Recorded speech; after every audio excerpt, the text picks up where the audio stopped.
चाहिँ यो मेथी हो, यो जन हो, यो कालो कालो चाहिँ कालो जिरा हो।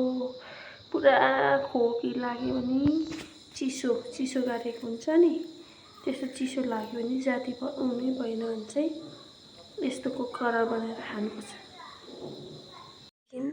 यो मजाले कुट्नुपर्छ। कुटेपछि त्यहाँदेखि पानीमा मजाले त्यो धुलो हालेर 5 मिनट जति उमाल्नुपर्छ। नुन पनि हाल्नुपर्छ। तातो तातो खाएर अन्त सुत्नुपर्छ।